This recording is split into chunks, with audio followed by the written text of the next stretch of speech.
నమస్తే. ఇది కథ కాదు జీవితం కార్యక్రమానికి స్వాగతం.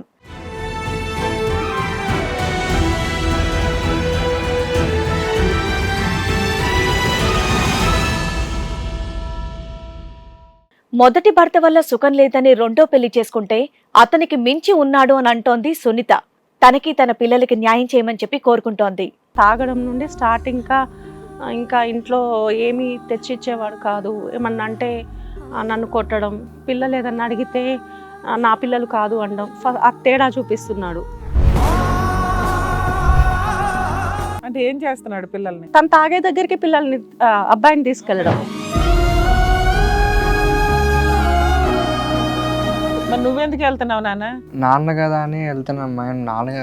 మాకు ఊహ తెలిసిన నుంచి ఆయనే కదా. నీతో ఏంటి మిస్బిహేవియర్? నాన్న తాగి వచ్చి నా మీద మిస్బిహేవియర్ హ్యాండ్స్ వేసేవారు.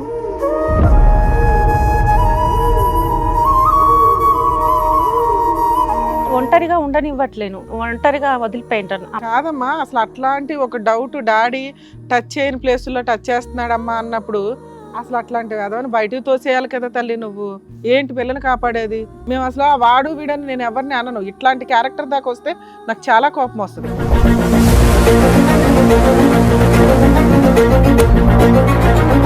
చెల్లిని ఒకసారి చేస్తుంటే నేను చూసాను. అప్పుడు నాన్న వెనకలా అయితే కొట్టాడు నన్ను కూడా.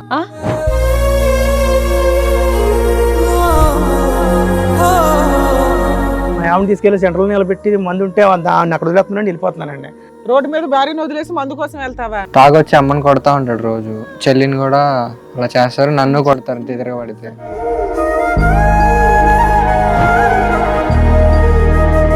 అలాంటి వ్యక్తి చెయ్యేస్తుంటే నువ్వేంటి ఆయన ఇంట్లో పెట్టుకుని పోషించి తిండి పెట్టి ఇంకా కొడుతున్నాడండి తిడుతున్నాడండి అని నువ్వు కదా చెయ్యాలి ఆ పని. ఈ ఆడపిల్ల మీద చెయ్యేసినా కూడా ఏం మాట్లాడవు అనే ధైర్యం వచ్చేస్తుంది అతనికి. ఆ పిల్ల ఇంకెవరికి చెప్పుకోవాలమ్మా నీకు కాక? అసలు ఎంతకాలం తర్వాత ఆ పిల్ల మీ దగ్గర రియాక్ట్ అయ్యారు చెప్పడం అనేది జరిగిందో.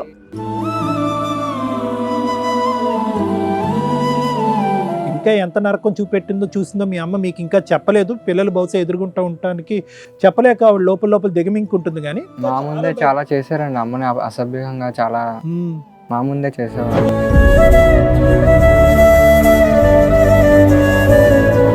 నాకైతే నాన్న కావాలి, కానీ మార్చండి.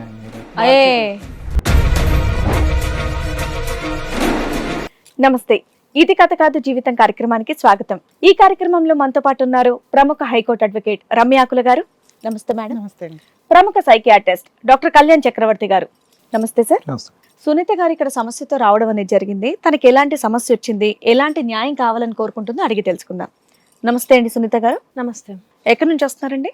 మేము వరంగల్ నుండి వస్తాం. వరంగల్ నుంచి వస్తున్నారు. చెప్పండి, ఇక్కడి వరకు రావడానికి కారణం ఏంటి? నా భర్త మేడం బాధ్యతగా ఉండడు. ఇప్పుడు అసలు ₹1 ఇవ్వడు. పిల్లలతో నాకు చాలా ఇబ్బంది అవుతుంది. చాలా పెళ్ళైన దగ్గర నుండి ఇదే. మీకు పెళ్ళై ఎంతకాలం అవుతుందండి? 15 ఏళ్ళు అయింది. అంటే చిన్నప్పుడే పెళ్ళయింది. అమ్మ వాళ్ళు నాకు అప్పుడు భర్త మంచివాడు కాదు. First marriage. ఫస్ట్ ఒక మ్యారేజ్ అయిందమ్మా మీకు? అయిందండి. అది ఎన్ని ఇయర్స్ అవుతుంది? అది ఒక 3 years. దానికి ముందు ఆయన ఏమయ్యాడు? విడాకులా లేక డైవర్స్, విడాకులు. అక్కడ ఏమైనా పిల్లలు ఉన్నారా మీకు? 2 పిల్లలు పుట్టారు. ఫస్ట్ హస్బెండ్ తో 2 పిల్లలా? 3 years. ఓహో, అదేంటి మీది లవ్ మ్యారేజ్ అరేంజ్డ్? ఫస్ట్ది లవ్ మ్యారేజ్. లవ్ మ్యారేజ్ ఒప్పించి పెళ్లి చేసుకున్నాను. ఇంకా అమ్మ వాళ్ళు ఇంకా విడాకులు అయిన తర్వాత ఎందుకు 3 years లో 2 పిల్లలు ప్రెగ్నెన్సీ డెలివరీలే సరిపోయి ఉంటాయి కదా, విడాకులు ఎందుకు? ఏం కష్టం వచ్చింది ఆయనతో? అతను ఇంకొక ఆమెను ఇష్టపడ్డాడు. ఇంకా సరే అని లీగల్ గా విడాకులు తీసేసుకున్నాం. పెద్ద మనుషుల్లో లీగల్ గా. ప్లస్ ఇక తీసేసుకున్నాక అమ్మ వాళ్ళు 2 పిల్లలు ఉన్నారు ఎలా అని రెండో పెళ్లి అతనికి ఇచ్చి పెళ్లి చేశారు. ఆయనకి భార్య లేదు. సరే రెండో చనిపోయారా? చనిపోయింది. ఆయనకి పిల్లలు ఉన్నారా ఫస్ట్ వైఫ్ తో? ఆయనకు లేరు, పిల్లలు లేరు. సరే నా పిల్లలే. ఆయన చెప్పినప్పుడు ఏమన్నాడు, నా పిల్లలుగా చూసుకుంటా, నాకు భార్య లేదు, నేను బాగా చూసుకుంటా, ఇవన్నీ మాటలు చెప్పాడు. నేను నమ్మి పెళ్లి చేసుకున్నా. ఓకే. కానీ తర్వాత ఫస్ట్ విడాకులు అవటానికి రెండో పెళ్లికి ఎంత గ్యాప్ ఉంది? 1 సంవత్సరం. అంటే వెంటనే చేశారు. యాక్చువల్గా 3 years పిల్లలు ఉన్నారు కదా అని చేశారు. మంచి సంబంధం. భార్య చనిపోయింది, తన పిల్లల్లాగా చూసుకుంటా అన్నాడు అని అమ్మ వాళ్ళు నమ్మారు. నేను కూడా నమ్మాను. అంతా బాగానే ఉంది. పెళ్ళయింది. కానీ పిల్లల్ని పట్టించుకోవట్లేడు. సరే పోను అర్థం చేసుకుంటాడు అనుకున్నా. కానీ ఆయన అలానే తాగి రావడము, ఏమన్నా నేను ఏమైంది ఇలా ఎందుకున్నారు అంటే నన్ను కొట్టడం. మీ సెకండ్ హస్బెండ్ తో మీకు పిల్లలు ఉన్నారమ్మా? లేరు, మీ ఫస్ట్ హస్బెండ్ తో ఉన్న పిల్లల్ని ఈయన చూసుకుంటున్నాడు. తను కూడా యాక్సెప్ట్ చేశాడు, కానీ తర్వాత ఆయన పద్ధతి మారింది. అంటే మీ ఇద్దరికి పిల్లలు కావాలని ఏమన్నా ప్రెజర్ చేశాడా? చేశాడు. ఓకే. చేశాడు. ఇంకా ఏంటంటే అతను సంపాదించకపోగా అప్పులు చేయడము, అప్పుల వాళ్ళు రావడం, ఇంటికి తాగి రావడము. అసలు ఏం పని చేసేవాడమ్మా? ఇది కాంట్రాక్టర్, అది బిజినెస్ చేస్తాడనమాట. ఎన్ని ఇయర్స్ నుంచి హెరాస్మెంట్ స్టార్ట్ అయింది రెండో హస్బెండ్ తో? 6 నెలలు బాగానే ఉన్నాడు. నా పిల్లల్ని కూడా తన పిల్లల్లా 6 నెలలే? 15 ఏళ్ల క్రితం స్టోరీ చెప్తున్నావు నువ్వు. కొన్నాళ్ళు 6 నెలలు అంటే తాగుడు కొంచెం కంట్రోల్ చేసుకున్నాడు ఫస్ట్ లో, తర్వాత మెల్లమెల్లగా అన్ని బయట పడుతున్నాయి అన్నమాట. తాగడం నుండి స్టార్ట్. ఇంకా ఇంట్లో ఏమీ తెచ్చిచ్చేవాడు కాదు. ఏమన్నా అంటే నన్ను కొట్టడం, పిల్లలు ఏదన్నా అడిగితే నా పిల్లలు కాదు అనడం, ఆ తేడా చూపిస్తున్నాడు. ఓకే. అట్లా ప్రతిసారి ఇదే ఇల్లు ఎలా జరుగుతుంది. గడిచేది మీకు? మీ ముగ్గురు బతకాలి, భర్తను పోషించాలి, ఇవన్నీ ఎలా నడిచేవి? నేను ప్రైవేట్ జాబు, అక్కడ సేల్స్ ఉమెన్ గా అట్లా బట్టల షాపుల్లో అట్లా పని చేసుకుంటూ జీవితం గడుపుతున్నా. ఇలా ఈ 15 ఏళ్ళు నరకం పడుతూనే ఉన్నాం. నరకం పడుతున్నా. ఎందుకు ఇంతకాలం భరించావు? ఫస్ట్ హస్బెండ్ ఏమో వెంటనే వదిలిచ్చేసుకున్నావు, ఈయన ఎందుకు భరించావు? ఎందుకు భరించాల్సి వస్తుందంటే సెకండ్ మ్యారేజ్ ఎందుకు వచ్చిన గోల అని? ఎందుకు వచ్చిన గోల, అమ్మ వాళ్ళు కూడా అడ్జస్ట్ అవ్వవే, బాగుండదు, మా పరువు పోద్ది, ఇప్పుడు కూడా మళ్ళీ విడాకులు మేము ఏం చేయలేము, పిల్లలు ఉన్నారు వాళ్ళని చదివించు ఏదో ఒకటి అని అమ్మ వాళ్ళు కూడా నాకే సర్ది చెప్తున్నారు. ఓకే అమ్మా. ఇంకా నేను చేసేది ఏం లేక, ఎవరిని అడగాలో తెలియక, ఏం చేయాలో తెలియక అన్నీ సర్దుకున్నా. కానీ నాకు కూడా విసుగొచ్చింది అతని ప్రవర్తన చూసి. సరే, నన్నంటే హింసలు పెట్టాడు, నా పాపతో మిస్బిహేవ్ చేసే ఇంకా నేను భరించలేకపోయాను. ఏమన్నంటే నా కూతురు కాదు కదా, నా సొంత కూతురు కాదు కదా అంటే, ఇంతకంటే ఇంక దారుణం. నాకు నన్ను అన్నా నాకేం కాదు, నా కూతురు జోలికి వస్తున్నాడు, అది నా బాధ. నా కొడుకు జీవితం కూడా స్పాయిల్ అయిపోతుంది. ఏమన్నంటే నా సొంత పిల్లలు కాదు అంటున్నాడు. అంటే ఏం చేస్తున్నాడు పిల్లల్ని? తను తాగే దగ్గరికి పిల్లల్ని, అబ్బాయిని తీసుకెళ్ళడం. ఏమో తాగుడుకు తీసుకెళ్తున్నాడు, అమ్మాయి మీద చేస్తాడు. మరి నువ్వెందుకు వెళ్తున్నావు నాన్న? నాన్న కదా అని వెళ్తున్నాం. మాకు ఊహ తెలిసిన నుంచి ఆయనే కదా. ఏం చదువుతున్నావు నాన్న? నువ్వు ఏం చదువుకుంటున్నావు? 10th అయిపోయింది. 10th అయిపోయింది. నాన్న కదా అని వెళ్తున్నావా? నాన్న అలా వెళ్ళకపోతే భయమా నీకు? కొడుతున్నాడు అంటే కొంచెం కొట్టేవాడు, ఆ, కొంచెం నాన్నే కదా అని భయం అనే వీళ్ళకి తెలియదుగా అంత స్టోరీ. ఫస్ట్ లో అమ్మాయి కూడా భయపడింది చెప్పడానికి. అమ్మా, పాప పెద్దదా బాబు పెద్దడా? బాబు పెద్దవాడు, పాప ఏం చదువుతుంది? పాప 9th. ఏమనుకోవద్దు నాన్న, నీతో ఏంటి మిస్బిహేవియర్? నాన్న అంటే అమ్మ వాళ్ళు లేనప్పుడు నాన్న ఉండేవారు. నాన్న వచ్చి నా మీద మిస్బిహేవ్ హ్యాండ్స్ వేసేవారు.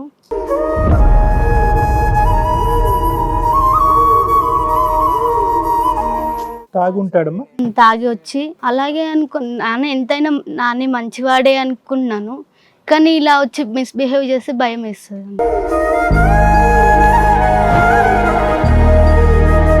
నీకు ఎప్పుడమ్మా ఊహ ఎప్పుడు తెలిసింది నాన్న నీతో తప్పుడుగా ప్రవర్తిస్తున్నట్టు? నీకు ఎంతకాలం అయింది తెలిసి?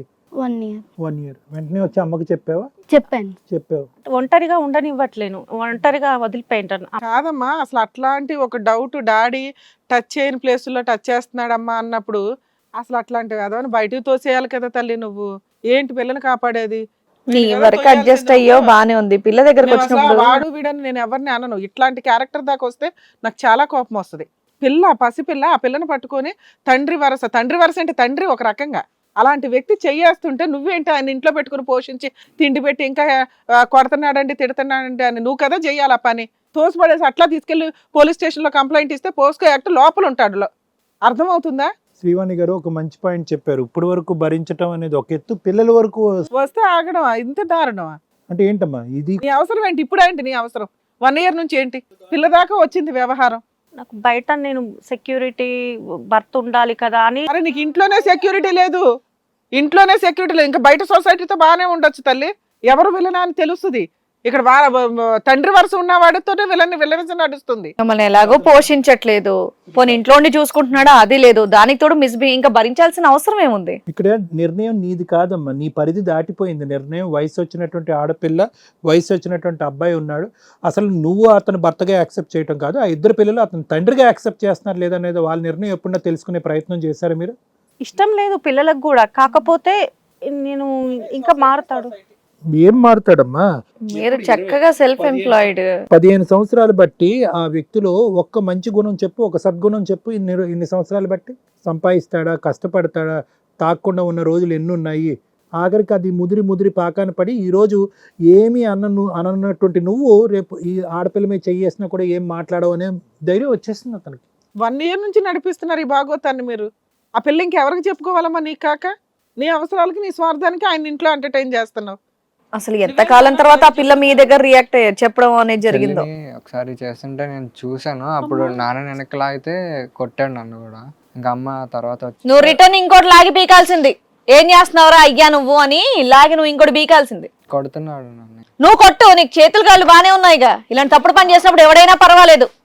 తాగుండండి అన్నప్పుడు తాగాను. అసలు ఇప్పుడు కూడా తాగే ఉన్నాడా? ఏం పేరు ఆయన పేరు? సుబ్బారావు అండి. ఏం సుబ్బారావు? సిగ్గు లేదండి మీకు? ఆ పిల్ల మీద చెయ్యేసావంట, నిజమేనా? అది మందు తాగేసింది. మందు తాగితే అనకూడదు కానీ వెళ్ళి తినాల్సిందే మందు తాగేసి అన్నం బదులు. మా మొదటి భార్య ఉన్నప్పుడు బాగానే ఉండేవాడిని అండి.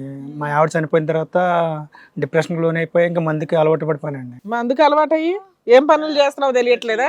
మరి అదేదో మందు తాగుతూ నువ్వు బతికేయాల్సింది. ఆవిడని ఎందుకు పెళ్లి చేసుకున్నావు? పిల్లల్ని బాగా చూసుకుంటా అని చెప్పేసి ఎందుకు అన్నావు? అప్పుడు చూసుకుందారా అనుకున్నానండి. ఆ? కానీ మందు ముందు మా ఆవిడ ఇంకా కనపడతలేదండి. ఆ? మందు ఎక్కడ మందు ఉన్నా సరే అక్కడికే పోతున్నాను తప్ప మా ఆవిడని తీసుకెళ్లి సెంట్రల్ నిలబెట్టి మందు ఉంటే దాన్ని అక్కడ వదిలేస్తున్నాండి, వెళ్ళిపోతున్నానండి. సాయంత్రం రాబోతు కూడా ఇంక రచ్చరచ్చ చేసి పడేస్తుందండి. ఇంట్లో నిలబడతలేదు నన్ను. నీలాంటి వాడితో మరి ఆవిడ బాగా ఉండాలా? వచ్చి రాగానే బిర్యానీలు వండి పెట్టాలా? లేకపోతే రోడ్డు మీద భార్యను వదిలేసి మందు కోసం వెళ్తావా? తాగొచ్చి అమ్మని కొడతా ఉంటాడు రోజు. చెల్లిని కూడా అలా చేస్తారు, నన్ను కొడతారు. నిస్సహాయిత ఎవరికి చెప్పాలో తెలియదు. ఏమన్నా ఉందమ్మా? ఇంకా చెప్పనటువంటి అంశాలు ఏమైనా ఉన్నాయి సునీత? ఏదన్నా ఉంటే చెప్పు. ఇప్పుడు అట్లీస్ట్ ఫైనల్లీ ఇక్కడ వరకు వచ్చారు. ఇప్పుడు మీకు ఏం కావాలి, ఏం న్యాయం కావాలని చెప్పేసి ఇక్కడికి వచ్చారు చెప్పండి. అతను మారడు. నాకు వద్దు. నాకు నా 2 పిల్లలు నేను చూసుకున్నా. 2 పిల్లలతో నేను ఉంటాను. సూపర్ అమ్మా. సరే అమ్మా, ఆ నిర్ణయం తీసుకున్నప్పుడు మా దగ్గర వరకు ఎందుకు వచ్చావు? ఆ నిర్ణయం ఇక్కడ రాకుండా కూడా తీసుకోవచ్చు కదా. వదిలించుకోలేకపోతున్నావా ఆయన్ని? అవునండి, మీరు సలహా చెప్తారు కదా అని మీ సరే, వెనకాల బ్యాక్గ్రౌండ్ లేదు, ఇంకా ఉన్నంతలో ఆయన వదిలించుకోలేండి. నాకైతే నాన్న కావాలి, కానీ మార్చండి మీరే.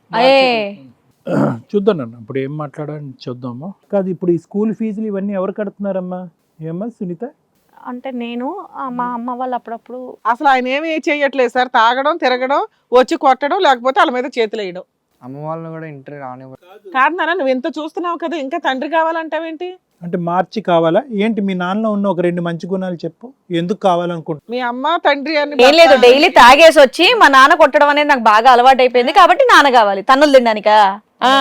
లేకపోతే నువ్వు కూడా తాగుదాం అనుకుంటున్నావా? నాన్న లేని బాధ మా ఫ్రెండ్ ఒకడు ఉన్నారు, తను చూస్తా నా నుండి బాధపడుతున్నావు కదయ్యా నువ్వు. కిరణ్ 10th గ్రేడ్ అప్పుడు ఎన్నిసార్లు తాగావు నువ్వు? నేను తాగలేదండి. స్మోక్ చేసావా? లేదు. Very good. సో ఏంటంటే వేరే వాళ్ళ ఇంట్లో తండ్రి లేనటువంటి లోటు కనిపించి నీకు ఆ లేనటువంటి పరిస్థితి ఉండకూడదు, మార్చి నా నాన్న నాకు ఇవ్వండి అని అంటున్నా. ఓకే, అంతవరకు నాకు అర్థమైంది. నీకు 15-16 ఇయర్స్ మారినటువంటి ఒక్క సందర్భం ఉందా నీకు? ఊహ తెలిసిన ఇప్పుడు వరకు మీ నాన్న మారినటువంటి సందర్భం ఒకటి ఉందా? లేదండి, ఒక్కడు కూడా లేదు.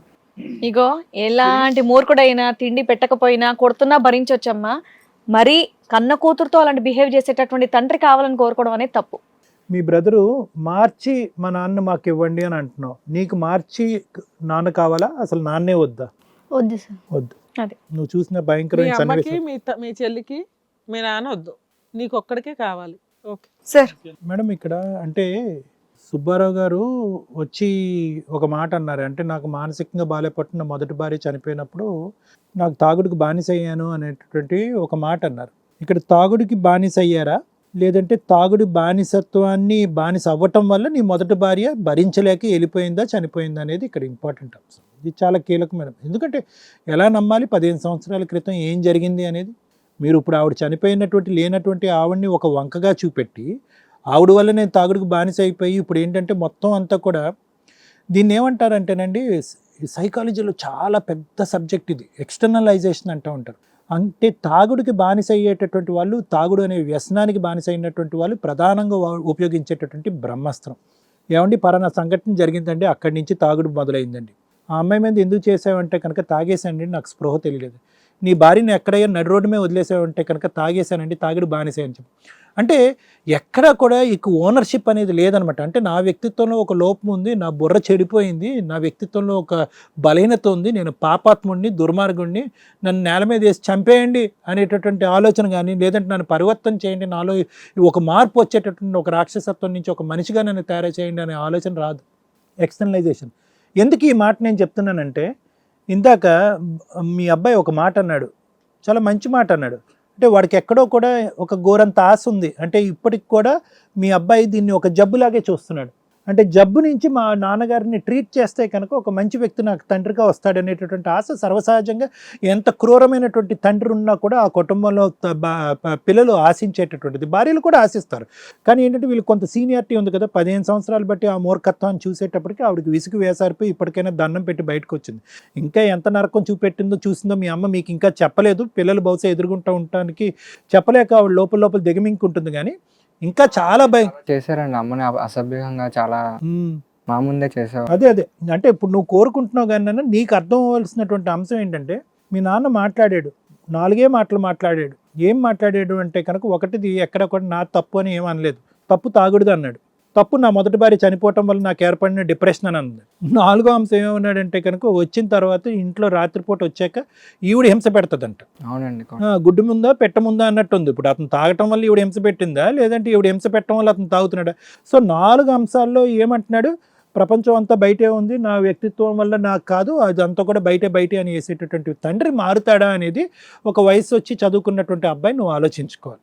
ఎందుకంటే నాన్న, ఎక్కడైనా మార్పు, తాగేటటువంటి భర్తల్ని, తాగేటటువంటి తండ్రిని సహజంగా నా క్లినిక్కి తీసుకొస్తూ ఉంటాను, డాక్టర్ గారు మార్చండి, ఏదో విధంగా మార్చండి. అలా మార్చేటటువంటి దానికి నేను ఓపెన్గా చెప్తా, అమ్మ మారచ్చు, మారకపోవచ్చు.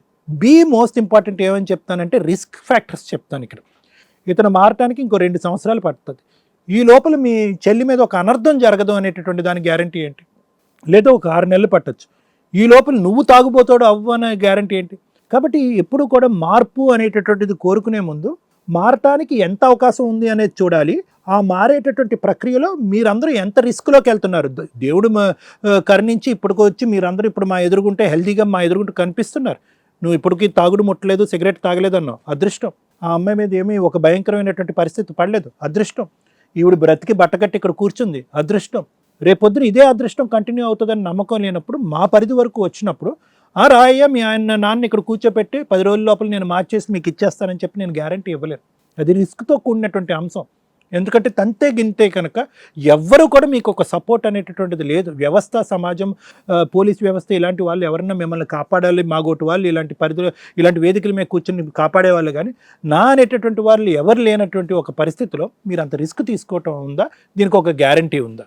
సో కాబట్టి ఏంటంటే ఆ విధమైనటువంటి సుబ్బారావు గారికి ఉండేటటువంటి ఆలోచన శైలి ఎప్పుడు కూడా మన మీద పడినటువంటి మచ్చ వేరే వాళ్ళ మీద తోసేద్దాం అనుకునేటటువంటి వాళ్ళు ఎంతవరకు మారుతారనేది ఆలోచించుకో. సిరి అయితే కనుక చాలా సింపుల్గా చెప్పేసింది. ఇందాక నేను సునీత గారి గురించి మాట్లాడినప్పుడు ఆవిడ ఇక్కడ కొన్ని చెప్పలేనటువంటి అంశాలు చెప్పలేకపోతున్నారు. అది ఏంటి అనేటటువంటిది ఊహించుకోగలిగేటటువంటి కెపాసిటీ, అనుభవం మాకుంది. కాబట్టి ఇదేంటంటే నువ్వు కూడా చూసి నీకు కూడా అలా అనిపిస్తుంది, ఓకే అమ్మ ఈ స్థాయిలో సఫర్ అవుతుంది. కాబట్టి ఆవిడ చెప్పలేకపోతుంది.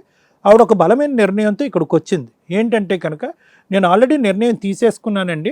ఆవిడ ఇక్కడ ఏ ఆప్షన్ బి ఇవ్వలేదు. మొగుడిని మార్చండి, మారుతాడా లేదా అండి, మారేటటువంటి మొగుడిని నాకు ఇవ్వండి, నా పిల్లలకు ఒక తండ్రిని కల్పించండి, ఇలా సర్వసహజంగా ఆడవాళ్ళు ఈ వేదిక మీద ఉపయోగించుకునేటటువంటి మాట ఏమనకుండా సునీత గారు ఏమన్నారంటే, అతను నేను డిసైడ్ అయిపోయానండి, ఈ చాప్టర్ క్లోజ్, అతను నాకు వద్దు అన్నది. మరి ఇక్కడికి ఎందుకు వచ్చామంటే కనుక అది చాలా చాలా ఒక విచిత్రమైనటువంటి పరిస్థితి అనమాట. అంటే 15 సంవత్సరాల పాటు అటువంటి వ్యక్తితోనే ప్రయాణం చేసినటువంటి నేను ఈరోజు ఇందులోంచి బయటకు వస్తున్నప్పుడు నా అంతరాత్మకు నేను ఒక ఆన్సర్ చెప్పుకోవాలి ఎందుకు వస్తున్నానని చెప్పి. ఆవిడకు కూడా లోపల ఒక కోరిక ఏంటంటే, పిల్లలు పెద్ద అయిపోతున్నారు కదా, బాబు సెటిల్ అయ్యాక విడాకులు తీసుకో సునీత అని ఆవిడ అంతరాత్మ చెప్తూ ఉంటుంది. లేదంటే ఇంకో 2 సంవత్సరాలు 3 సంవత్సరాలు ఆగితే కనుక ఆడపిల్లకి పెళ్లి చేసేస్తే కనుక ఒక ఇంటిది అవుతుంది కదా.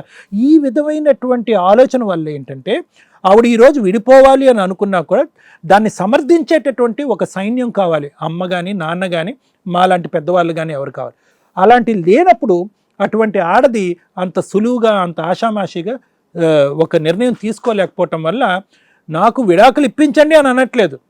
అతను నాకు వద్దు, నాకు ఫెసిలిటీ ఏ ప్రాసెస్లో నేను అది నడిపించాలి, నాకు ఒక ధైర్యాన్ని ఇవ్వండి, ఒక స్థైర్యాన్ని ఇవ్వండి అనేటటువంటి ఆలోచనతో ఆవిడ ఇక్కడికి వచ్చి కూర్చోవటం అనేది జరిగింది. నువ్వు తీసుకున్నటువంటి నిర్ణయం సునీత ముమ్మాటికి మంచి నిర్ణయం, 110% గొప్ప నిర్ణయం, గర్వించేదగ్గ నిర్ణయం. ఎందుకంటే కనుక లేట్ అయినా కూడా మంచి నిర్ణయం తీసుకున్నావు. ఎందుకంటే మాకు నిజంగా భయం వేస్తుంది. ఆ అమ్మాయిని తాకాడు అనేటటువంటి టైంకి బాబు వచ్చి చూశాడు, ఇంకోసారి తాకాడు అనేటటువంటి టైంకి నువ్వు వచ్చి చూసావు. ఆ అమ్మాయికి ఆలోచన అవగాహన తెలిసినటువంటి ఆడపిల్ల, ఇంకా చిన్నపిల్ల అయితే కనుక ఇంకెంత అనర్థం జరుగుండేదో ఆ అమ్మాయి చెప్పుకోలేనటువంటి పరిస్థితి వచ్చింది.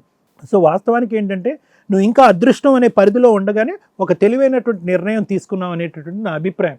కాబట్టి ఈ నిర్ణయం అనేది ఎట్టి పరిస్థితుల్లో మార్చుకోద్దు. రేపు పొద్దున ఎవరన్నా రావచ్చు, ఏం సునీత ఒక 4 ఏళ్ళు అవుతే కనుక ఆడపిల్ల పెళ్ళి అయిపోద్ది, రేపు పొద్దున పెళ్లి చేయడానికి భర్త ఏడు తండ్రి ఏడు అనేటటువంటి ప్రశ్న వస్తే కనుక ఏమని చెప్పుకుంటావు, అలాంటి ఆడపిల్లకి ఏ సంబంధాలు వస్తాయని చెప్పి సమాజం రకరకాలుగా మాట్లాడుకోవచ్చు. కానీ పెళ్లి అనేటటువంటిది చాలా దూరమైనటువంటి అంశం. ఈరోజు ఆ అమ్మాయి శారీరక మానసిక పరమైనటువంటి పరిధి, ఆరోగ్యం, భవిష్యత్తు అనేటటువంటిది ఈరోజు నీ కళ్ళెదురుగుంటా కనిపించేటటువంటి ముఖ్యమైనటువంటి అంశాలు. కాబట్టి ఆ అంశం గురించే ఆలోచిస్తూ ఇదే నిర్ణయం మీద నిలబడు. దానికి కావాల్సినటువంటి సపోర్ట్ అంతా మేము ఇస్తాం. నేను యాజ్ ఏ సైకాట్రిస్ట్ నేను ఏమనాలి, అమ్మ నేను భర్తకు ఒకసారి ట్రై చేస్తానమ్మా, అతని చేతి తాగుడు మానిపించి నీకు చెప్పడానికి ట్రై చేస్తాను, నేను అలా చెప్పను ఈ పరిధిలో. ఎందుకంటే ఎప్పుడైతే ఆడపిల్ల మీద చేయి పెట్టిందో, ఎప్పుడైతే నీ కొడుకు చేయి పట్టుకుని మందు షాప్ వరకు మీ ఆయన తీసుకెళ్ళాడో, అక్కడితో ఇతను మార్చేటటువంటి ప్రయోగం కానీ ప్రయత్నం కానీ నా గోటి వాళ్ళు చెయ్యరు. ఎందుకంటే అది చాలా రిస్క్తో కూడినటువంటి అంశం. కాబట్టి నీ నిర్ణయం బలమైన నిర్ణయం. నీకు కావలసినటువంటి సపోర్ట్ మా టీం ద్వారా నీకు లభిస్తుంది. అది లీగల్గా అవనివ్వండి, ఏదన్నా ఇంకో విధంగా అవనివ్వండి. భవిష్యత్తు గురించి భవిష్యత్తు కార్యాచరణ అంటే ఇతను ఇంట్లోంచి బయటకు నెట్టేసిన తర్వాత భవిష్యత్తు ఎలా ఉండబోతుంది అనేటటువంటిది కౌన్సిలింగ్ అనేటటువంటి పరిధిలో మనం మళ్ళీ డిస్కస్ చేసుకోవచ్చు. ఓకేనమ్మా, all the best. Thank you sir. Madam ఇక్కడ ఈ కేసులో నేను 2 పాయింట్స్ మాట్లాడాలనుకుంటున్నానండి. 1 కన్న తండ్రి, 2 డ్రింక్, వ్యసనం, తాగుడు అనే వ్యసనం. ఈ రోజున ఈ ఎపిసోడ్ వింటే కన్న తండ్రులకు ఎవరికైనా కూడా ఆడపిల్ల అంటే ఒక బంగారు బొమ్మ, ప్రాణం ఇచ్చేస్తారు. అసలు ఆడపిల్లలకి తండ్రికి ఆడపిల్లలు చాలా ఫస్ట్గా చెప్పుకునే ఒక మంచి రిలేషన్ అనమాట. పెళ్ళిళ్ళప్పుడు వెళ్ళేటప్పుడు చూడవచ్చు, కానీ లేకపోతే చదువుకునేటప్పుడు కానీ పిల్లకి ఏదైనా జరిగిందంటే ముందు తల్లి కంటే ఇంకా తల్లి కొంచెం ధైర్యంగా ఉంటుందండి. తండ్రి చాలా సెన్సిటివ్గా ఫీల్ అవుతాడు, అమ్మో నా కూతురికి ఏదో జరిగిపోతుంది, నా కూతురికి ఏదో అయ్యిందని. అలాంటి వాళ్ళందరికీ ఇప్పుడు నిజంగా ఈయన ఫేస్ చూపించి నుంచో పెడితే చంపేస్తారు. ఇంత దారుణం ఎవడరా మీరంతా? అసలు మీలాంటి వాళ్ళ వల్ల తండ్రి అనే పాత్రకి క్వశ్చన్ మార్క్ వచ్చేసింది. పోనీ ఈయన కన్న తండ్రా? కాదు. కన్న తండ్రి అనే వ్యక్తులు ఇలా హెరాస్మెంట్ చేసేవి చాలా 0.00% ఉంటే దానికి రీజను తాగుడు. అలా ఉన్న సందర్భాల్లో తప్ప కాన్షియస్తో ఉన్న భూప్రపంచంలో ఏ కన్న తండ్రి ఇంత దరిద్రపైన పనులు అయితే చెయ్యరమ్మా. అది ఖచ్చితంగా మాకున్న సీనియారిటీకి మేము చెప్పగలుగుతాం, ఏ తండ్రి అన్నా చెప్తాడు. స్టెప్ ఫాదర్స్ విషయానికి వచ్చేసరికి 0. ఎక్కడైనా 5% ఉంటాయి. ఎందుకంటే వాళ్ళకి సొంత పిల్లలు కాదు వాళ్ళు. దానివల్ల ఒక వయసు వచ్చిన తర్వాత వాళ్ళు అట్రాక్టివ్గా కనిపిస్తూ ఉంటారు. వీళ్ళకి తండ్రి అనే ముసుగు తప్ప రియల్గా అంటే అందరినీ అనట్లా, ఒక 90-95% స్టెప్ ఫాదర్స్ విషయం బాగానే ఉండొచ్చేమో, కానీ ఒక 5% దరిద్రులు ఎట్లాంటి వాళ్ళు ఉంటారు. ఇలాంటి వాళ్ళ వల్ల నిజమైన తండ్రులు, మంచిగా చూసే స్టెప్ ఫాదర్స్కి ఒక క్వశ్చన్ మార్క్గా అయిపోతున్నాడు ఈ సుబ్బారావు లాంటి వాళ్ళు. ఇలాంటి వ్యక్తిని ఇక్కడ కూర్చోబెట్టి మాట్లాడే అంత సహనం నాకైతే లేదమ్మా. ఎందుకంటే వరస్ట్ వర్క్ ఈ విషయాన్ని మాట్లాడితే చాలా సీరియస్. చుట్టుపక్కలోడో, పక్కింటోడో, ఎదురింటోడో, అంకులో అంటే కామన్గా మనం ముందే జాగ్రత్త చెప్తున్నాం. ఈ రోజు అదన గుడ్ టచ్, బ్యాడ్ టచ్ అనేది ప్రతి చిన్నపిల్లలకి నేర్పిస్తున్నాం. మీ పొజిషన్కి వచ్చేసరికి ఏంటంటే నిస్సహాయత. ఒకసారి పెళ్ళయింది, డైవర్సీ అనిపించుకుంటే బాగోదు, 2వ పెళ్ళి, మళ్ళీ 3వ పెళ్ళి ఎక్కడ చేసుకుంటాం? వెనకాల కుటుంబ సభ్యులు లేరు, ఎవరు లేరమ్మా. నీకు 2 డైమండ్ లాగా ఒక కూతురు ఒక కొడుకు ఉన్నారు. ఇంకా ఇప్పుడు బయటికి పోవాల్సింది ఎవడో అతనికి ఎవ్వరు లేరు. మీరు బయటికి తోసేస్తే ఈ పాటికి ఎప్పుడో మారేవాడో చచ్చేవాడో ఏదో ఒకటి, మీకు అనవసరం. మీరు గౌరవంగా ఇంట్లో పెట్టుకుని ఫోటో ఫ్రేమ్కి పూజ చేసే అంత వ్యక్తి కాదు ఇక్కడ కూర్చున్న వ్యక్తి. నీ వరకు కష్టాలు, నీ అవసరం నువ్వు భరిస్తావు. నీ పిల్ల దాకా కష్టం వచ్చినప్పుడు నువ్వెవరో భరించటానికి, నువ్వు కదా భద్రకాళిలో ఉండి ఆ పిల్లని కాపాడాలి. మళ్ళీ అప్పుడు నిస్సహాయంగానే మాట్లాడుతున్నారు. ఈ రోజుకి నీ కొడుక్కి అలాంటి తండ్రి ఒకడు ఉండడు భూప్రపంచంలో అని తెలియట్లా. అది అతను మంచి పెంపకమా, లేకపోతే సొసైటీలో తండ్రి లేకపోతే ఎంత కష్టంగా ఉంటుందన్న భయమా నాకు అర్థం కాల. ఇవి కూడా లేకుండా జనాలు చాలా మంది బతుకుతున్నారు తల్లి, ఈ మాత్రం రిలేషన్స్ లేకుండా. సునీత గారు, మీరు కరెక్ట్గా లేకపోతే ఈ పిల్లల జీవితాలు సర్వనాశనం అయిపోతాయి. అలాంటి ప్రహరీ మీకేం అవసరం లేదు. ఆయనేమో మీకు రక్షణ కాదు, రక్షకుడు కాదు. అర్థమవుతుందా? లేదు అని ఈ రోజు డెసిషన్ తీసుకోవడం కాదమ్మా, మీ అదృష్టం ఎక్కడో బాగుండి పిల్ల మీద చెయ్య దగ్గరికే వెళ్ళింది. మేబీ దాన్ని కూడా అతను వాంటెడ్గా చేసి ఉండకపోవచ్చు, ఎందుకంటే ఆ సివియారిటీ అనేది తాగిన సందర్భంలోనే జరిగింది. అలాంటప్పుడు ఎట్లా ఉంటుందంటే పనిగట్టుకొని వెళ్ళి పట్టుకున్నా కూడా మనకి అతను సొంత తండ్రి కాదు కాబట్టి మేబీ నెగిటివ్ ఆలోచన వస్తుంది. ఆ పిల్లకి తెలియదు, ఆ పిల్ల ముందుగానే ప్రొటెక్టివ్గా మీకు చెప్పింది. అయినా నిజంగా జాగ్రత్త పడాల్సిందే. ఇట్లాంటి విషయాల్లో అయ్యో అని రిస్క్ తీసుకోవడానికి ఛాన్సే లేని టాపిక్ ఇది. అర్థం అవుతుందా? మిమ్మల్ని కొట్టాడు, మిమ్మల్ని తిట్టాడు, మీకు రూపాయి ఇవ్వట్లేదు, మీరే పోషించుకుంటున్నారు. ఏం అవసరం ఆయనతో? దేనికి కావాలి ఆయన? ఏ విషయానికి యూజ్ అవ్వట్లేదు మీకు, ఎదురు లాస్ తప్ప. కోవిడ్లో బోళ్ళ మంది పోయారు, ఈయన కూడా లేడు అనుకోండి. అర్థమవుతుందా? ఈయన ఎలా వదిలించుకోవాలి అంటే మీరు బయట వదిలించుకొని రావచ్చు, మీరు ఇక్కడ దాకా ఎందుకు వచ్చారు అంటే ఈయన వదిలించుకోవడం కుదరట్లా. మీరు ఏ రోజైతే బయట పంపిస్తున్నాడు, తాగి మళ్ళీ వచ్చి గోడ దగ్గర కూర్చుంటున్నాడు, చుట్టుపక్కల పరువు తీస్తున్నాడు. మీరు ఏ పోలీస్ స్టేషన్కి వెళ్ళలేకపోతున్నారు, ఎక్కడ ఏమి చేయలేకపోతున్నారు. మేము చేసి చూపిస్తాం. ఆయన్ని వదిలించటమే మీ పని. అసలు అతను లేదు, అవసరమే లేదు, గుర్తుపెట్టుకోండి. నాన్న, ఇది మీకు కొంత చిన్నపిల్ల వయసు కాబట్టి ఎవరో టచ్ చేస్తే ఇష్టం లేని వ్యక్తి, ఇష్టం రిలేషన్కి ప్రాపర్గా సెట్ కాని వ్యక్తి, అదే మీ లవరో మీ ఫ్రెండో ఏదో అంటే నీకు అట్లా అనిపించకపోవచ్చు. ఒక తండ్రి నీకు అట్లా టచ్ చేశారు అనిపించేసరికి నీకు నెగిటివ్గా అనిపించవచ్చమ్మా. అది బ్రెయిన్లోంచి ఇక్కడే తీసేసాయి, ఎందుకంటే ఇది నీ భవిష్యత్తు మీద పడకూడదు. మీకు ఏమీ జరగలేదు, ఇదంతా తాగుడులో జరిగిన ఒక ఇన్సిడెంట్లు. మీరు ఆ బ్రెయిన్లోంచి అది తీసేయండి. నువ్వు చిన్నపిల్లవి, ఇవి ఇక్కడతో మర్చిపోతే బెటర్ అని. నాన్న, ఆ ఇంటికి నువ్వు చాలా అవసరం. తండ్రి లేకపోతే పిల్లలు బతకరా అంటే బతికి చూపించగలమని చూపించండి. నీ కళ్ళంట నీళ్ళు వద్దు నాన్న, ఎందుకంటే అలాంటి తండ్రి తండ్రే కాదు, అసలు అతను మీ సొంత తండ్రే కాదు. ఏ బాధ్యత తీసుకున్నాడు? స్టెప్ ఫాదర్ కన్నా బాధ్యత తీసుకోవాలిగా. ఏ రోజైనా మీ అమ్మకు సుఖంగా ఒక రోజు ఉండనివ్వగలిగాడా? బూతులు తిట్టుకుంటూ ఆవిడ రోజు వచ్చి కొడుతున్నాడు, తాగొచ్చి కొడుతున్నాడు, 4 సార్లు డోర్ వేసేస్తే వచ్చి బద్దలు కొడుతున్నాడు, చుట్టుపక్కల పరువు పోవట్లేదా మీకు? అలాంటి వ్యక్తి లేకపోయినా మంచిది అని నా ఉద్దేశం. అతన్ని మార్చుకొని అపురూపంగా పెట్టుకోవాల్సినంత అర్హత అతనికి లేదు. మీరు ఉండి మీ అమ్మగారిని మీ సిస్టర్ని కాపాడుకునే స్టేజ్లోకి నువ్వు వచ్చావు. ఇంకొక 3 to 5 years అయిందంటే నువ్వే ఆ ఇంటికి ఒక రక్షకుడి కింద మారుతావు, తెలుసా? అలాంటి వ్యక్తి అవసరం లేదన్నా ఆయన మార్చాల్సిన అవసరం లేదు. ఎందుకంటే ఆయన తాగుడు అనే ఒక బానిసత్వంతో జీవితం ఆయన నాశనం చేసుకోవడంతో పాటు ఒక 3 జీవితాలు నాశనం చేసేసాడు. తాగి జీవితాలు నాశనం చేసుకునే వాళ్ళందరికీ ఇతను ఒక ఎగ్జాంపుల్ అని గుర్తుపెట్టుకోండి. మిమ్మల్ని రోడ్డు మీదకి తోసేస్తే మీకు బతికే లేదు. ఎందుకంటే మీరు సంపాదించుకునేది తాగుడు సరిపోద్ది, వాళ్ళు ఎవరో కిడ్నీ ఏవో డ్యామేజ్ అవుతాయి, ఏ పక్కన పడి ఉంటే చెత్తకుప్పలో తీసుకెళ్తారు. దీనికి ఒక ఎగ్జాంపుల్గా సరిపోతారు. ఏవి ఎంతవరకు ఉండాలో ఆ అలవాట్లు అంతవరకే ఉంటే అది గౌరవం, ఎంటర్టైన్మెంట్, ఎంజాయ్మెంట్. ఆ సీన్ అయిపోయినాక బాధ్యతలు, కుటుంబము, ఆరోగ్యం అని ఇవన్నీ చూసుకోవాలి. మీరు పోతే మీకే లాసు.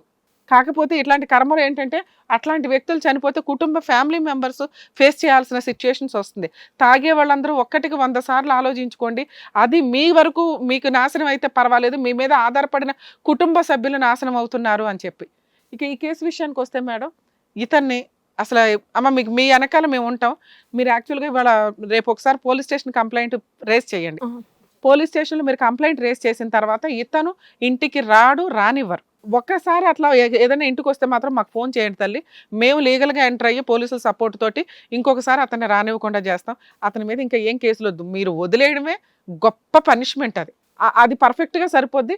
తిరిగి ఎక్కడో అక్కడ ఏదో అవుతాడు, మీకు అనవసరం కూడా. దీంట్లో డైవర్సో లీగాలిటీయో ఇంకేం అవసరం, ఎందుకంటే అతని దగ్గర ఏమీ లేవు. మీరు మెయింటెనెన్స్లో ఇంకొకటి వేసిన ఇంటికి రాకుండా ప్రొటెక్షన్ తీసుకోవడం ఒకటి చాలు. ఇంకా మీరు ధైర్యంగా ఉండండి తల్లి, వీళ్ళిద్దరిని చూసుకునే బాధ్యత మీ మీద ఉంది. ఓకే, అర్థమవుతుందా? All the best. ఓకే అమ్మా, వెళ్ళయ్యా సుబ్బారావు, అక్కడికి వెళ్ళే దాగు ఇప్పుడే ఊగిసలు ఆడుతున్నావు ఇక్కడ. ఫుల్ మత్తులోనే ఉన్నాడు ఆయన. చూడండి ఎట్లా వెళ్తున్నాడు. Thank you so much doctor గారు, thank you so much advocate madam. మరో కథతో మళ్ళీ కలుద్దాం.